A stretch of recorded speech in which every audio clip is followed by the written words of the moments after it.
Здравей на всички! Казвам се Светлана Чепразова и ние сме в Болград, столицата на бесарабските българи.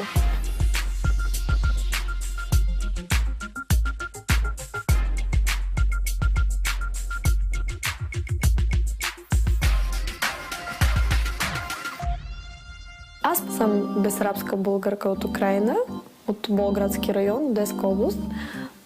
Завърших четвърти курс от Одески национален юридически университет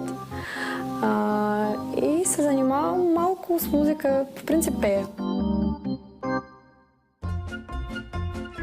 Сега сме в гимназията на Георги Сава Раковски, която е основана през 1858 година.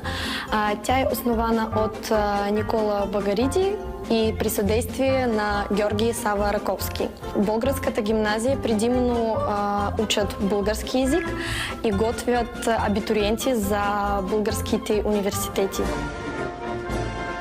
Сега се намираме на паметника на българските ополченци, загинали по времето на Руско-турската война. Мемориалът е изграден преди 2 години от Асоциацията на българите в Украина.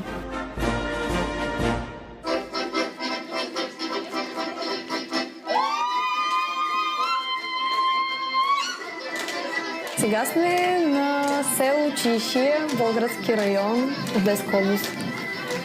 Тук съм пораснала от 7-ми клас, вече съм тук.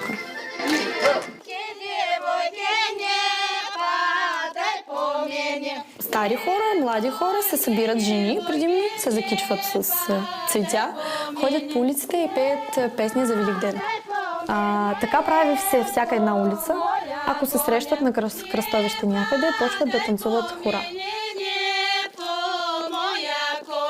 Много се гордея от своя произход, защото една нация да живее в чужбина, в чуждата си земя и да успее за повече от 200 години да си запази езика, културата, традициите и обичаите, това е нещо уникално. И само от това се гордея, че съм българка и че съм бесарабска българка. Аз от малка си пея, колкото се помня, толкова си пея, ама всичко, което правя, го възприемам на слух. Каквото чувам, това и пея, това възпроизвеждам. Просто някак си ми е дадено да пея. Не съм го развивала никога, не съм се занимавала с пеене никога. Пея си от природа, може така да се каже. За да стигна до София, трябваше да ида до Кишинев и оттам да си взема автобуса. И пътувах 23 часа. Все пак успях, спах само 3 часа някъде и пристигнах в София към 6 часа сутринта и в 9 вече бях в НДК. И просто влязох, разбрах, че може би нещо ще стане по-голямо. От Манинка и до днеска тя нарадва с нейните песни. Тя само слушаше руски, слушаше молдавски, английски, много английски. И май българската музика викаше: выключавайте, изключвайте, аз нищо тази музика да чувам. А сетна се получи така, че тази българската музика стана за нея най-любимата. Обичам да пея, обичам България. Какво може да е по-добре друго?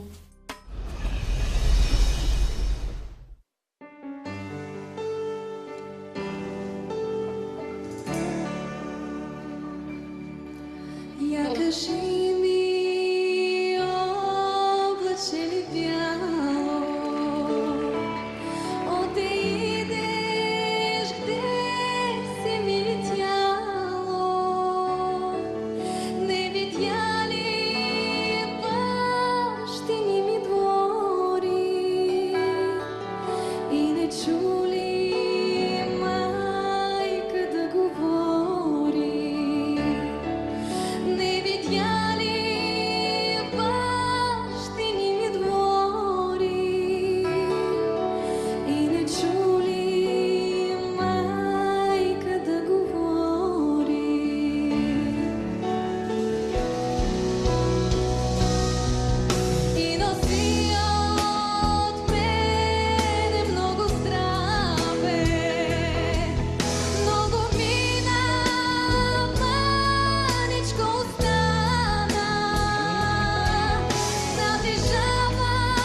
Трябва поне един да се обърне задължително.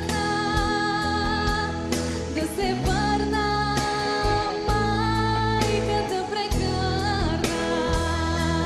Звучи ми като Бесарабка. Звучи ми като Бесарабско. Да се върна, майката прекарна. Да се върна,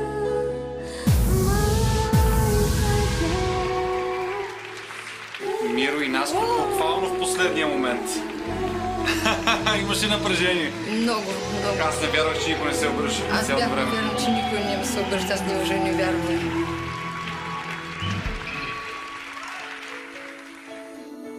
Леле. Здравей! Здрасти, Как се казваш? казвам се Светлана. Светлана, ти откъде си? Аз съм бисералска българка и специално за проекта... Казах ти! Специално за проекта съм дошла от Украина.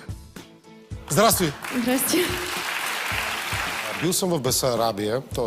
бил съм в Одеса, минавал съм през селата около Одеса, български села. Искам да ви кажа, че в много отношения, може би и на вас ви се е случвало, но това трябва да бъде казано. Традициите там са по-живи, отколкото са живи в нашата родина, което няма да кажа, че е жалко, защото е хубаво да има българи и да пазят традицията, независимо къде са те по света. Много чувствено е това за мен. Когато едно нещо е семпло, остава самата идея, самата песен, самия текст, простата мелодика, която носи и съответно чувството, което носи тази песен. Когато започвам да пея тая песен в чужбина, просто ей тук една буца ми застава на гърлото и наистина просто гласа ми сигурно и 20% не излиза от това, което по принцип мога да покажа. Хубаво е ли да си вкъщи? Не знам, в България се чувствам като вкъщи. Добре дошла вкъщи, миличка. Аз съм щастлива, че ти си вече в гласа на България и ти казвам от сърце добре дошла.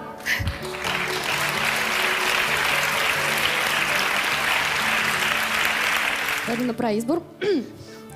Искам да кажа само едно. Вярвам в карма. Директора на Българския център намери едно нещо и го качи на стената. И това беше афишата на Миро. От неговите участия в Одеса. И аз помислих, че може би това е знак. Така че аз избирам Миро.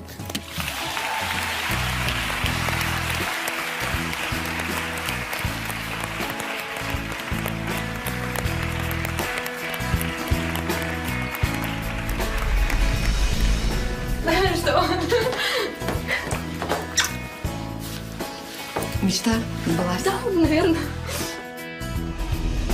Не съм бил в Украина от колко? 3-4 години. Бях на селска сватба или нещо от сорта. Играх хора, ръченици. Ядохме нашите манджи от тук. И всички тостове са на български. Аз леко се превъзбудих. Много съм щастлив.